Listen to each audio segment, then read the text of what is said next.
उन्होंने आरक्षण का कोटा भी तय कर दिया, लेकिन हमारे सूबे में ये नहीं हुआ।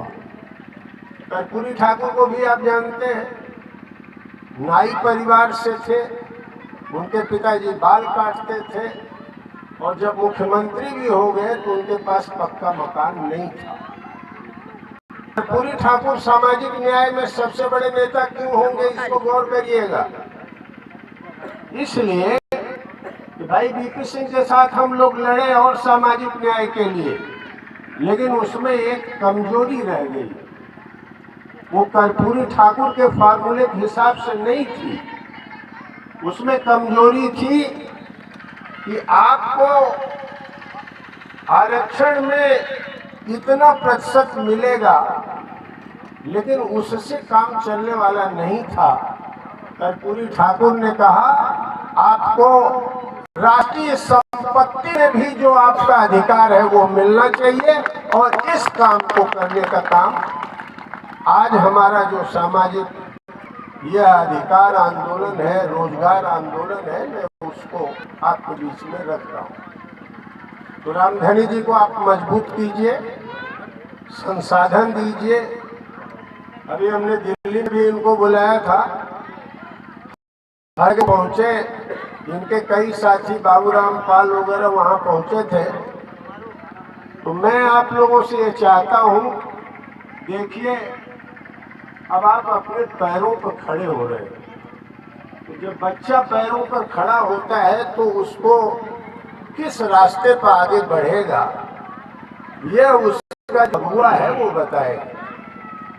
जैसे देखिए हमारे अपने बिरहा गाने वाले साथियों को मैं देखता हूँ, जहाँ मैं जाता हूँ तो मुझे बचपन याद आता है। बिरहा गाने में, आल्हा गाने में जो धुन है, जो तेवर है, वो अच्छा लगता है, लेकिन उसमें इसीलिए मैंने सोचा कि जितने बिरहा गायक हैं बनारस में हम उनकी एक बैठक कराएंगे।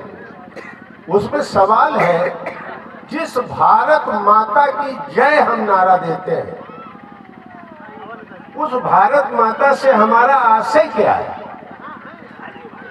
भारत माता हिमालय से लेके कन्याकुमारी तक, गुजरात से लेके उत्तर पूर्व भारत तक जो उसका नक्शा है, क्या वही भारत माता है?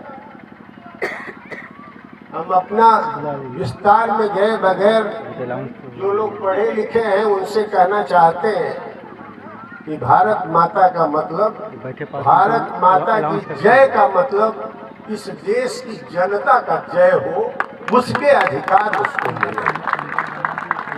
यह काम अगर आप नहीं करते हैं तो भारत माता की जय, जैसे हमारे अभी संघ के लोग हैं, वो कह रहे हैं कि वंदे मातरम अगर नहीं कहोगे तो तुम देशद्रोही हो।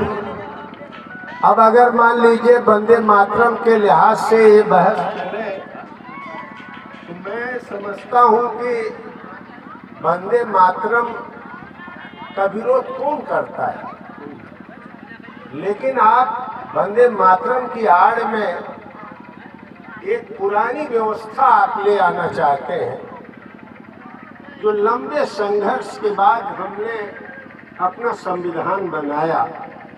डॉक्टर अंबेडकर जिसके ड्राफ्ट चेयरमैन थे, उस संविधान को आप कहते हैं कि मैं तो संविधान का सम्मान करता हूँ। मैं कहता हूँ कि पहला ही आप पत्र पढ़ लीजिए, संविधान के आप प्रस्तावना से अधिकार की तरफ बढ़िए, तो क्या लिखा हुआ है? लिखा हुआ है इंडिया दैट इज भारत। क्या मतलब है?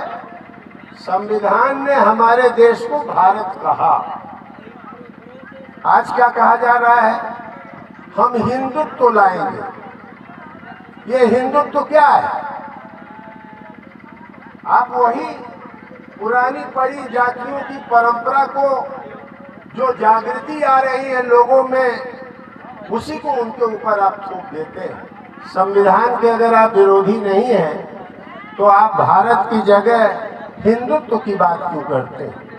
हमारे देश में भारतीयता क्या कमजोर है?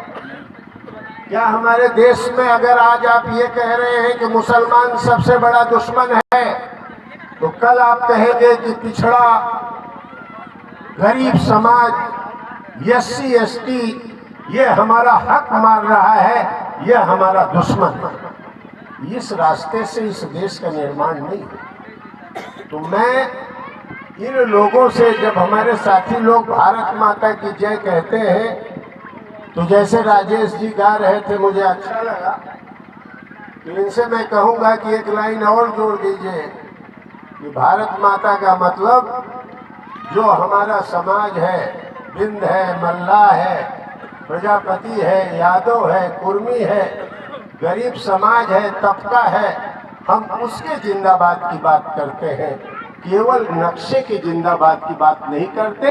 और यहाँ किसी देवी देवता को अगर आप लगा देते तो इस पर बड़ी बहस है, लंबी बहस है। क्या देवी देवताओं को इस तरह से लाया जाना चाहिए? धर्म हमारा निजी मामला है। आप हर चीज की पूजा क्यों कराना चाहते हैं? आप दिमाग पर क्यों नहीं जोर देने देते लोगों को? आप उनसे ये काम क्यों नहीं कराते? मैं पूछता हूँ, आज आपकी ताकत महज सवर्ण जातियां नहीं है। आपकी ताकत में अति पिछड़ा समाज जिस दिन कट जाएगा, भारतीय जनता पार्टी की सरकार मुंह के बल पर गिर जाएगी। उस अति पिछड़े समाज के लिए